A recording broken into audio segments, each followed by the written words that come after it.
Assalamualaikum warahmatullahi wabarakatuh. Perkenalkan, saya Mas Wanovia Hoir dengan NIM 050 dari kelas 2024A, Program Studi Pendidikan Pancasila dan Kewarganegaraan, Fakultas Ilmu Sosial dan Ilmu Politik, Universitas Negeri Surabaya. Di sini saya akan mempresentasikan hasil jawaban ujian akhir semester saya dengan mata kuliah Politik dan Negara. Baik, saya akan membacakan soal yang pertama. Politik sering dikaitkan dengan kekuasaan dan pengambilan keputusan. Menurut Anda, bagaimana politik memengaruhi kehidupan masyarakat secara langsung? Jelaskan dengan contoh nyata di Indonesia seperti kebijakan pemerintah atau keputusan politik tertentu. Jadi, politik memengaruhi kehidupan masyarakat secara langsung itu melalui kebijakan publik yang ditetapkan oleh pemerintah. Jadi, kebijakan publik ini adalah suatu keputusan yang diambil oleh pemerintah untuk mengatur berbagai aspek kehidupan, mulai dari pendidikan, kesehatan, hingga transportasi. Kebijakan publik nantinya akan berdampak secara langsung terhadap kehidupan masyarakat. Kemudian, contoh nyata di Indonesia. Baru-baru ini terdapat kebijakan pemerintah terhadap kenaikan tarif PPN atau pajak pertambahan nilai dari 11% menjadi 12% khusus untuk barang dan jasa mewah. Kebijakan ini dapat berpengaruh terhadap kehidupan masyarakat karena harga barang dan jasa bisa mengalami kenaikan setelah dikenakan tarif PPN. Kemudian juga dapat mengurangi daya beli masyarakat, terutama kelompok masyarakat yang berpenghasilan rendah. Kemudian soal yang kedua, bagaimana peran Pancasila sebagai dasar negara dalam menjaga stabilitas politik di Indonesia? Jelaskan dengan contoh. Pancasila sebagai dasar negara memiliki peranan yang sangat penting dalam menjaga stabilitas politik di Indonesia. Nilai-nilai yang terkandung dalam Pancasila menjadi landasan dalam kehidupan masyarakat Indonesia. 5 sila dalam Pancasila menjadi pedoman dalam pengambilan keputusan politik dan kebijakan publik. Nilai-nilai yang terkandung dalam Pancasila seperti nilai persatuan, nilai kerakyatan, dan nilai keadilan dapat digunakan sebagai pedoman dalam berpolitik dan dalam menjaga stabilitas politik di Indonesia. Contohnya adalah penerapan sila keempat Pancasila dalam berlangsungnya pemilu di Indonesia, yang memberikan kesempatan rakyat untuk berpartisipasi langsung dalam pemilu tersebut. Pemilu ini sebagai wujud dari demokratis di Indonesia yang melibatkan rakyat untuk memilih calon pemimpin. Demokratis menunjukkan nilai kerakyatan dalam sila keempat di mana kedaulatan berada di tangan rakyat. Dengan menerapkan nilai Pancasila dalam pemilu dapat menjaga stabilitas politik di Indonesia. Kemudian soal yang ketiga, analisislah kelebihan dan kekurangan sistem multipartai yang diterapkan di Indonesia. Berikan contoh kasus nyata yang menunjukkan pengaruh sistem ini terhadap stabilitas pemerintahan.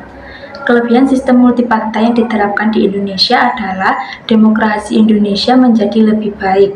Sistem multipartai ini adalah sistem yang terdiri atas berbagai partai politik.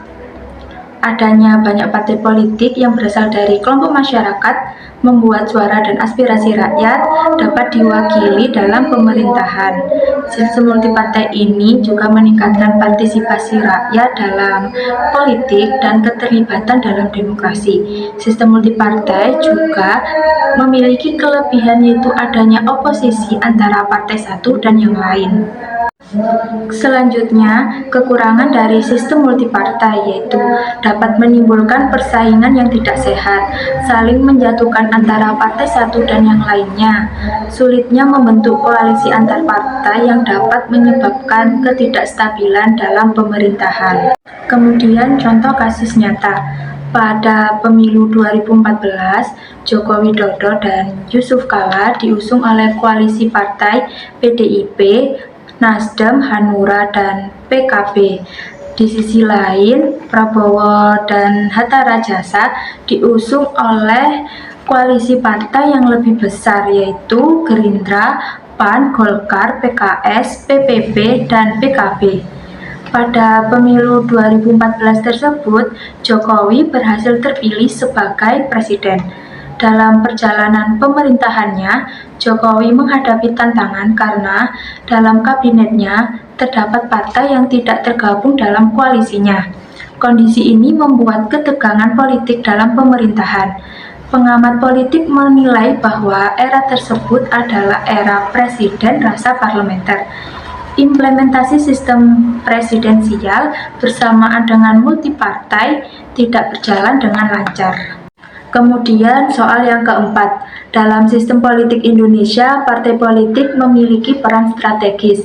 Namun, tidak jarang partai politik lebih mementingkan kepentingan elit daripada masyarakat.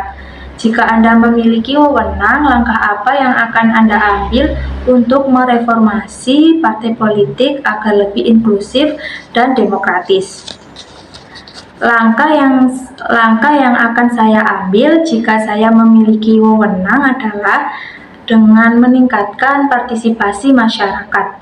Meningkatkan partisipasi masyarakat dengan mendorong masyarakat agar lebih terlibat dalam proses pengambilan keputusan politik.